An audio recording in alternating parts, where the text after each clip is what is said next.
Ikaze makuru yo kuri no mugoroba mugiye gushikirizwa na Joe Diane Nininahazwe. Ubushikirangaje bw'itahamagara y'abantu mu gihugu c'u Rwanda burabandanya umugambi wo gupima ikiza ca COVID-19 abanyagihugu bubasanga mu burere barimwo. Abapimwa barashima naho hari ibikibabangamiye. Yewe nta bushobozi mfite n'abana batoya nk'inzu y'icyumba na saro biba bikaze nyine. Uyu ni umwe mu banyagihugu bo ku murwa mukuru w'u Rwanda i Kigali basigura ko ukwikumira ko basanganye ico kiza bigoye bivuye ku mazu mato babamwo. Iyo nkuru iri muzo tugaruka ko handi hato mugume hagufi y'amaradiyo yanyu. Nongere ndabahikaze nshuti bakunzi b'Ijwi rya Amerika. Amakuru yacu tuhereye mu gihugu ca Kenya. Police itangaza ko abantu bagera kuri 13 barayi bahitanywe n'umuriro watewe n'ikamyo yari itwaye igitoro mu burengero bw'ico gihugu. Abatari bake barimwo abihutiye gushaka kuvoma ico gitoro iyo gihe iyo kamyo itembagara bakomeretse nkuko police bandanya ibisigura. Itorokanizo ry'amakuru y'abafaransa AFP Ijwi rya Amerika dukesha ino nkuru rivuga ko iyo kamyo yahenutse ku mugoroba w'ejo kwa gatandatu. Umudereva wayo ariko agerageza guhunga iyindi kamyo yagira igongane nayo mibarabara ricamwo imiduga myinshi hagati ya Kisumu n'umupaka ico gihugu gihana na Uganda. Mu ndembe ziriko zivurirwa mu bitaro bitandukanye harimwo abana. Icatumye haduka umucanwa inyuma y'itembagara ry'ico gikamyo ntikirashobora kumenyekana. Tuve muri Kenya tuja i Buraya aho abahitanywe n'imvura ivanze n'imiyaga myinshi yaguye mu mpera z'inondwi mu bihugu bimwe vyo mu burengero bw'uyo mugabane baja barenze 180. Ibitigiri bishasha vyatangajwe uno musi n'abakiriko bararondera abo barabomorewe ko n'ibihome. Polisi yo mu Budagi ahavugwa benshi bahitanywe n'ico gihuhusi ivuga ko ico gihugu cabuze abarenga 150. Ububirigi nabwo bukemeza ko ku ruhande rwabo barenze 25. Ejo kwa gatandatu President Budagi mu rugendo yakoreye mu karere kitwa Skuld kari mu twasinzikaye kurusha utundi muri ico gihugu yavuze ko abakeneye gufashwa ari benshi cyane kandi ko ubwo bufasha bazobukenera mu kiringo kirekire. Umushikiranganje w'ubutunzi muri ico gihugu nawe vyitezwe ko kuwa gatatu w'indwi iza asaba leta kurekura byihuta amafaranga yo gufasha abanyagihugu agera ku miliyoni 354 z'ama euro. Yabwiye kandi imenyesha makuru bikorera muri ico gihugu ko leta itegerezwa kwiyumvira gutangura gusanura inyubako zirimwo amabarabara n'ibitarugwa vyasenyutse. Afatiye ku vyononekaye yemeza ko ari umugambi ushobora gutwara amamiliyari n'amamiliyari y'amafaranga akoreshwa i Buraya. Dusozerere muri Haiti aho umutambukanyi wa Jovenel Moïse aho ari president w'ico gihugu yatahutse inyuma y'igandagurwa ry'umugabo wiwe. Martin Moïse yaramaze hafi indwi zibiri ari kuvurirwa mu bitaro vyo mu gisagara ca Miami kiri muri leta Florida aho muri leta zunze ubumwe za Amerika. Tuributsa ko yacitse kw'icumu igenekerezo ry'indwi uku kwezi aho abishe umugabo wiwe babasanze ku muhana wabo bwite hama batangura kubamyijaguriramo amasasu ariko we Imana irakinga ararokoka. Nta jambo na rimwe yigeze avuga ashitse muri Haiti. Itorokanizo ry'amakuru y'abanyamerika AP dukesha ino nkuru yavuze ko yatahukanywe n'indege itari mu gisata c'ubudandaji jet privé mu gifaransa ariko iyo ndege ntiyavuze uwo yegukira. Yari yambaye ikanzu yirabura iri ku ikoti itamenwa n'amasasu. Ukuboko kwiwe nako kwariko ibipansuma n'ibindi bikoresho vyo kwa muganga bigushigikiye. Abahinga mu vya politike ya Haiti babwiye AP ko bitangaje ingene yihuse gutahuka. Abavuganye n'iryo torokanizo ry'amakuru y'abanyamerika basesanguye bavuga kandi ko ugutahuka kwiwe gushobora kuba gusiguye ko yipfuza kwinjira muri politike ya Haiti. Bitegekanijwe ko nyakwigendera Jovenel Moïse ashingurwa igenekerezo rya 2023 uku kwezi kw'indwi. Ijwi rya Amerika Washington DC mu Kirundi no mu Kinyarwanda. Aya makuru yose mushobora kongera kuyasanga kuri wezi3 akaburungu radio yacu VOA akaburungu.com. Mukanya ni mu karere k'ibiyaga bigari. ayo mu karere k'ibiyaga bigari tuyahera mu gihugu cy'u Rwanda. Ubushikiranganje bw'itamagara y'abantu muri ico gihugu bubandanya ibikorwa byo gupima abanyagihugu ikiza ca COVID-19. Vyitezwe ko hapimwa ibice 20% by'ababa ku murwa mukuru w'u Rwanda i Kigali. Abazopimwa bose bazobasanga mu burere babamwo. Ikibazo c'uburaro buto kiri mu vyo abamaze gupimwa basaba gukemurirwa mu ntumbero yo kutanduza ababo igihe bosanganwa ubwandu. I Kigali mu Rwanda ni inkuru ya mugenzi wacu Asumta Kaboyi. Iki gikorwa kije nyuma y'aho umujyi wa Kigali ushyiriwe muri gahunda ya guma mu rugo, nyuma y'aho bigaragaye ko umubare w'abandura COVID-19 mu bice bitandukanye by'umujyi wa Kigali ukomeje kwiyongera. Mu duce tunyuranye tw'umujyi wa Kigali aho ijwi rya Amerika ryabashije kugera, wasanga abaturage babyigana bifuza gupimwa.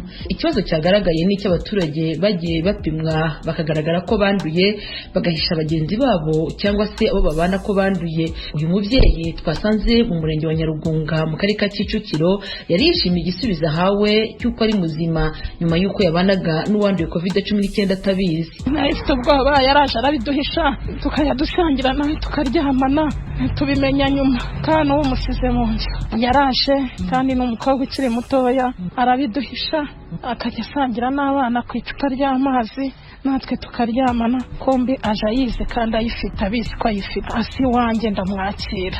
Ubwo rero ararwaye n'ubu ngubu ari mu nzu. Niyo mpamvu nishimye ko numvaga nacitse umugongo, numvaga umutwe ndya, numvaga ahantu hose nta rugingo ruzima afite, ariko kuba mbaye muzima ndishimye cyane. Ikibazo cyagaragariye aho ijwi rya Amerika ryageze ni icy'abaturage baba mu mazu mato basabwa kuba bakwiheza mu gihe basanze hari uwanduye, ariko bakagaragaza ko bitazaborohera bitewe n'imiturire yabo.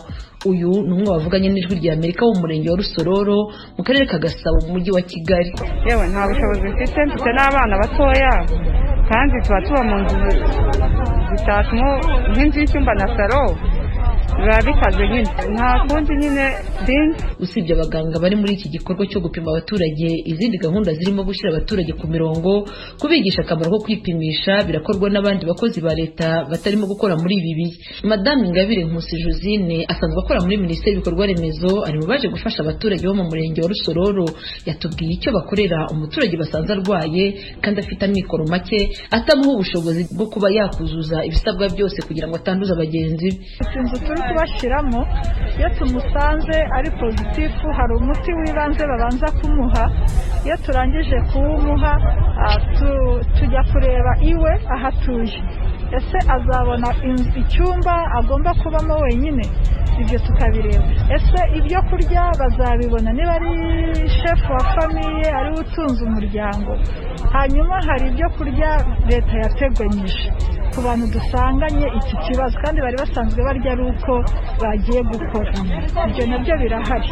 Bivuze ngo rero turabanza tukamujyana tukamugeza iwe, tukamwigisha impamvu akwiriye kwiha akato, tukamwigisha impamvu akwiriye kuguma mu nzu akirinda, tukamuha ibyo kurya bizamutunga muri iriya minsi dutegereje yuko ibizami bye ibisubizo bishobora kuza nanone ari byiza.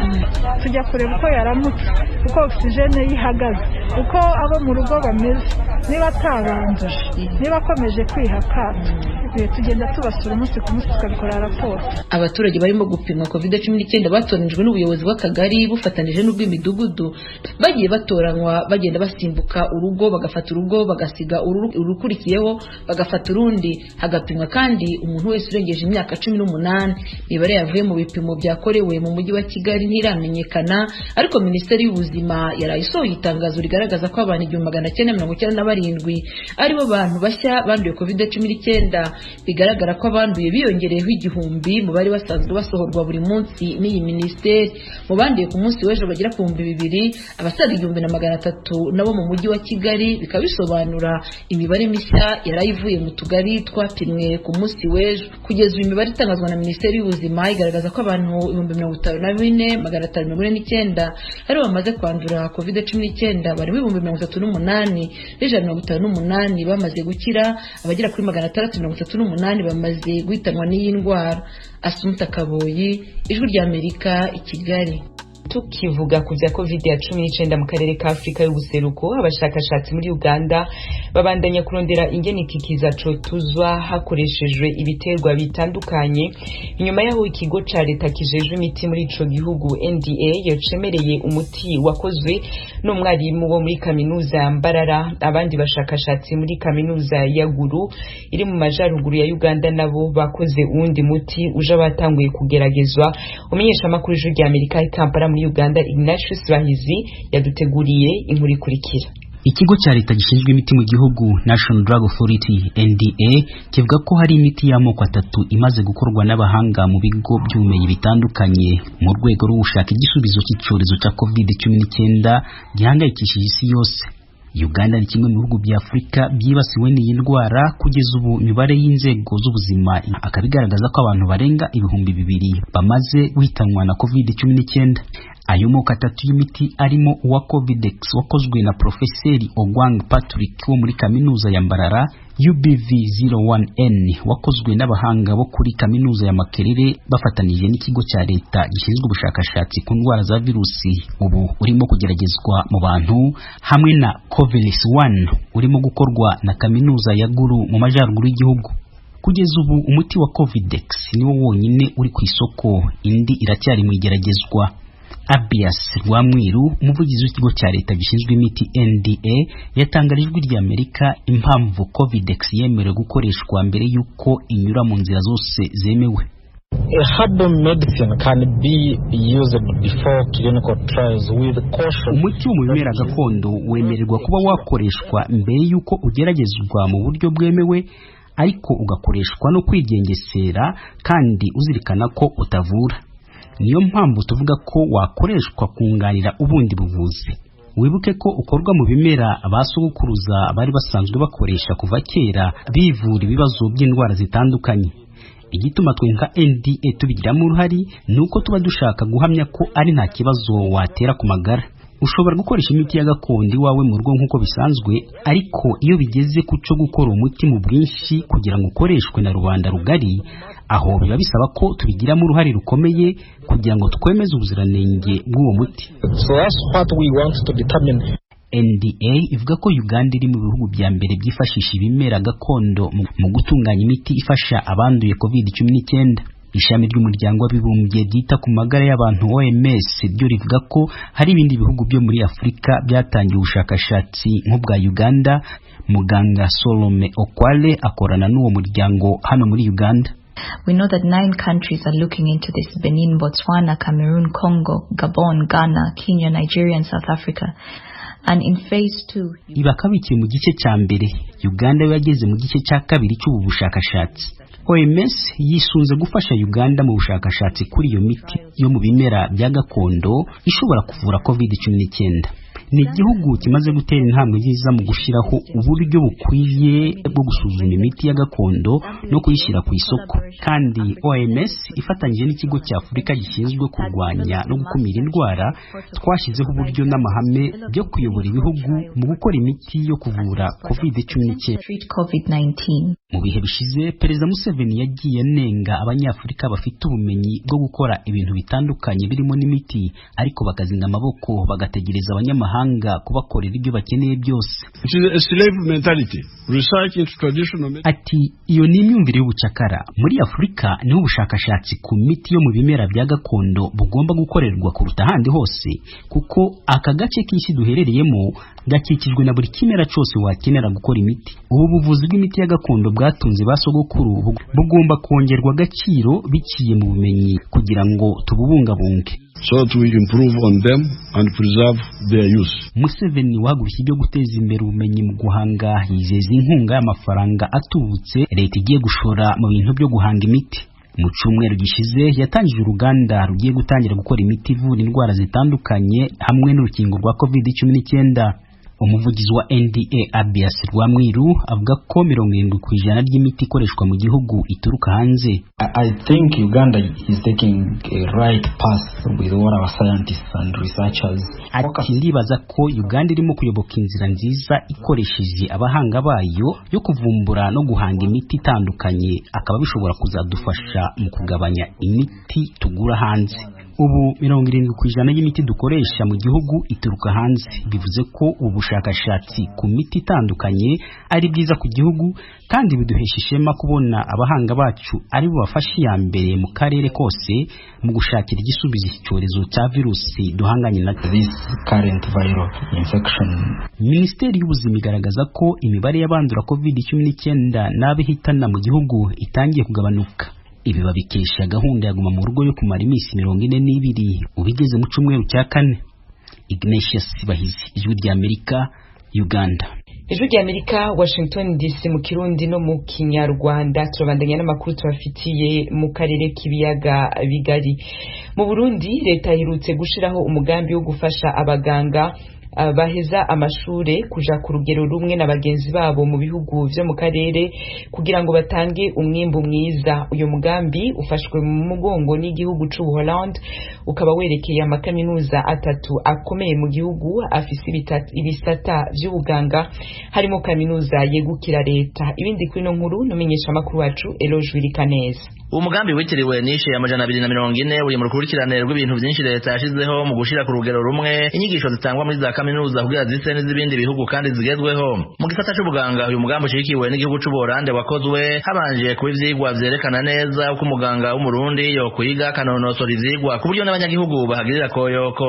Muganga Joseph Nyandwi twari ikigo cy'igihugu c'ubuvuzi NSP akaba no bateguye uyu mugambi yatwiganira zimwe mu nkingi nyamukuru zibugize zirimo kuba umuganga azoronswa ivyigwa bifatiye ku ngorane z'abanyagihugu bazobajejwe kuvura kandi nabo babigizemo uruhara. Gusubiramwo ukungene twahora dutanga ivyigwa kugira ngo umunyeshuri ari kariga habemwo ukuronka ubumenyi bigenda vyiyongera gushikaho ashikira kuri bwa bushobozi dushaka. Hanyuma tuca turondera ingene tuvyigisha nkuko ivyigwa vy'ubuganga vyigishwa mu makaminuza menshi yo kwisi, atari no ngaha gusa mu Burundi, vyigishwa hakurikijwe approche pédagogique mu Congereza yitwa problem based learning. Umunyeshuri niwe ari hagati y'ivyigwa vyiwe, sumwigisha aba hagati y'ivyigwa. Hanyuma rero kubera yuko uwo muganga azoza gukorera mu banyagihugu no kumenya ingorane zerekeye amagara y'abantu mu banyagihugu, twongera ko ikintu cyitwa mu Congereza COBS, community based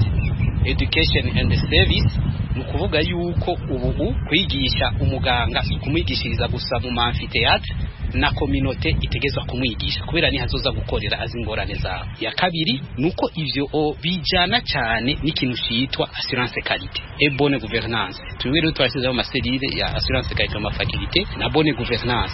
Iyindi nkingi yerekeye ibijanye na genre igitsina gore ni bake baba biga iby'ubwo buganga, abavyize nabo babandanya kugira ngo baronke ama diplôme de spécialité. Iyindi nkingi yerekanye n'ubushakashatsi. Iyindi nkingi ijanye no gutegura ivyigwa umuntu tuzokwigisha turavye n'ukungene azoronka akazi. Sije abana bakize umuvugizi w'ishirahamwe ryitaye neza abarwayi mu Burundi Semabu ahamagarira leta kwitwararika ko abaganga bazoheza muri no mugambi bakorera mu bitaro barimwo aho kumara umwanya munini muri za kabine zabo zigenga nk'uko bikunze kuba ku baganga b'abahinga.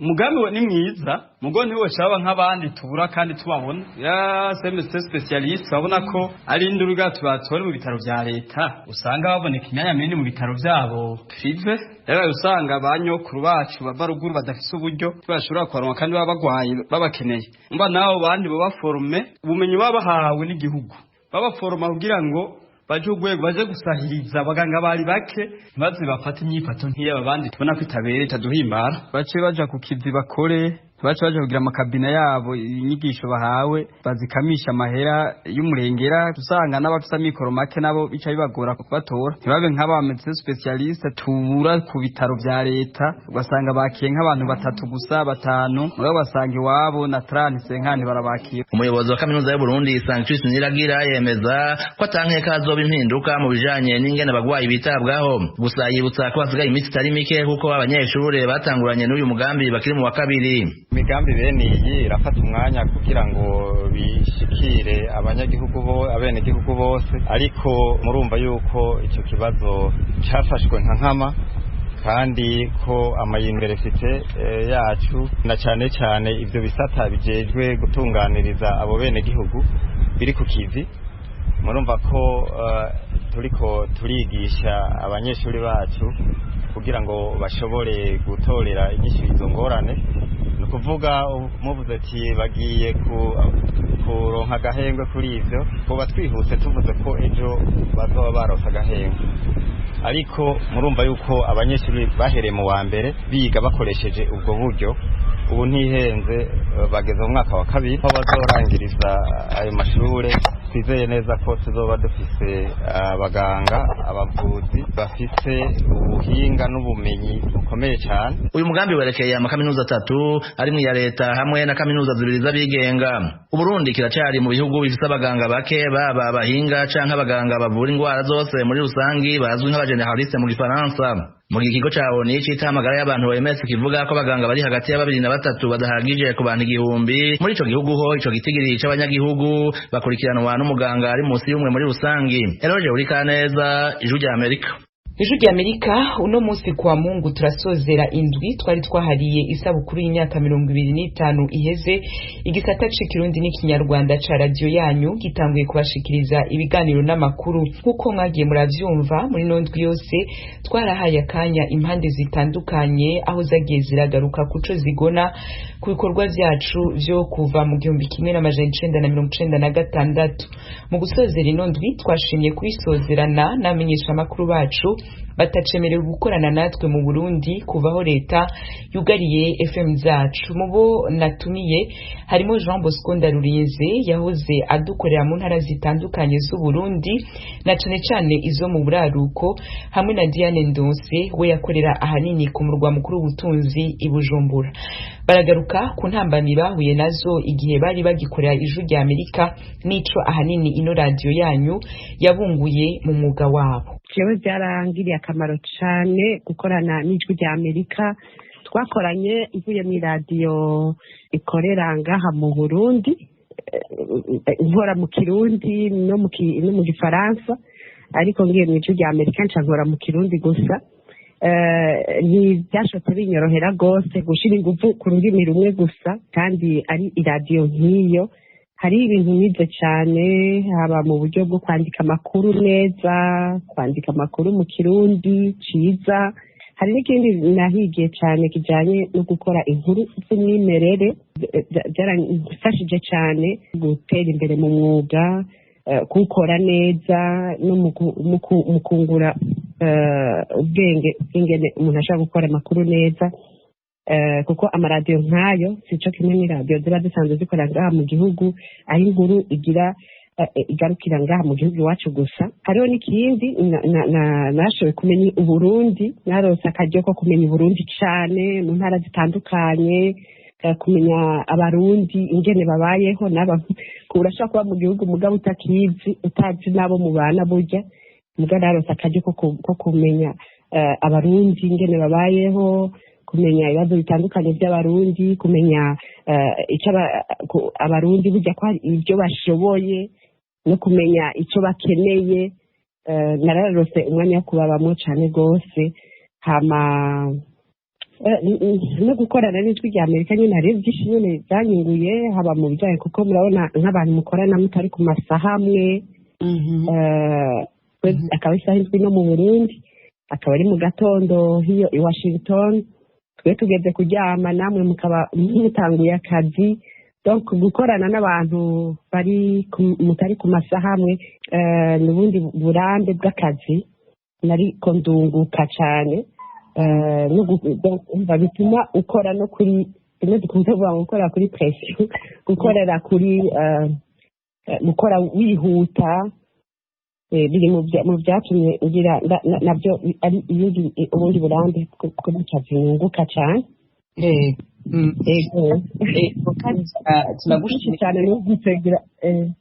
Tunagushimiye no muri myaka twakoranye neza, by'umwihariko wewe ico kiganiro twaragikoranye cyane, warakerebuka izo nkuru z'umwihariko zidasa n'izindi waraduhaye nyinshi. Ahangira ngo abakunzi b'Ijwi rya Amerika ndabibutse muribuka nk'inkuru zitandukanye z'abakobwa bo ku misozi yo mw'Ijenda bavuga ati umusozi wararuze ntibarongogwa, imuramvya umuntu yakura amenyo. Ni inkuru wagenda ukumva ko wadushikiye mu ntara, ikibazo c'amatongo yo gushinguramwo ababo ibubanza. Ni inkuru vyumvikana ko wagiye aho ico gihugu kakimenya gusumbya. Tugushimire cyane rero kuri iyo ntererano yawe waterereye ijwi rya Amerika mu gutuma ishika ku misozi itandukanye. Jean Bosco Ndarurize ku bwawe nawe ijwi rya mu myaka 25 imaze harimo itari mike waterereye kugira ngo ishobore gushika aho igeze ubu. Ino sabukuru yivuga kwiki ni sabukuru wakiriye gute, mwakoranye gute niyo radio mutagikorana mugabo tukizera ko umwanya mushobora kongera gusura gukorana. Ego Diane, je ubwa mbere nagira ngo mbanze nkeze radio y'ijwi rya Amerika, nkeze n'abakozi bayo muri ku kivi uno munsi, na cyane cyane ko mwabandanije gukora naho bitagiye biroroha. Rero nkuko Diane yabivuze nungukiye cyane kuri radio y'ijwi rya Amerika. Ni radio ninjiyemo mu kwezi kwa gatanu mwaka wa 2015, nza kubandanya ntakorana nayo itariki 29 z'ukwezi kwa gatatu, hari mu mwaka wa 2019. Icyo gihe niho bashoboye leta yafashe yuko tutosubira kubandanya dukorana niyo radio. Ariko rero imyaka 4 yagiye guhera, yari yasa niyigira ihere, habuzemo nk'amezi 2 gusa. Yewe nungukiyemo byinshi kuko ubwa mbere ni radio twakoranye mu gihe kitari coroshe mu ntara ya Kirundo. Ibyari byoroshe haba mu Burundi bwose. Kirundo yari nzira ikiko iracamwe abantu bahunga, mu nyuma ibibazo biraba ibitari bike hagati y'u Burundi n'u Rwanda, tugashima ariko no musiko uko tuvyumva bisa n'ibiriko biratora inzira nziza. Ico gihe byari byoroshe. Je rero ico nahigiye ahanini nuvuga ko nahigiye ubumenyi budasanzwe mu kurondera amakuru, inkuru zitosoye, ariko haba mu bihe bidasanzwe no mu bihe bigoye. Ico narakibonye gose ko nagihawe n'ijwi rya Amerika. Ariko kandi ijwi rya Amerika naragiyeho gukora inkuru ziha ijambo abantu bose, kubyo bwuko impande zose zishobora kumva ko zishimye ko zaronse ijambo, inkuru ikaba ari inkuru yuzuye. Ivyo ni bitari bike novuga ko naronse kwijwi rya Amerika. Kindi no shobora kuvuga naronse kwijwi rya Amerika nuko ijwi rya Amerika ari yo radio iya mbere mpuzamakungu yashoboye kwiyumvira kurungika abamenyesha amakuru hagati mu gihugu mu Burundi, bakabona yuko hariyo inkuru kandi zishobora kuba zogira akamaro ku rwego mpuzamakungu zivuye hagati mu banyagihugu bato hariya mu gihugu hagati mu Burundi. Ivyo rero biri mu bintu ntashobora kwibagira ku ijwi rya Amerika, kuko n'akantu novuga ko ari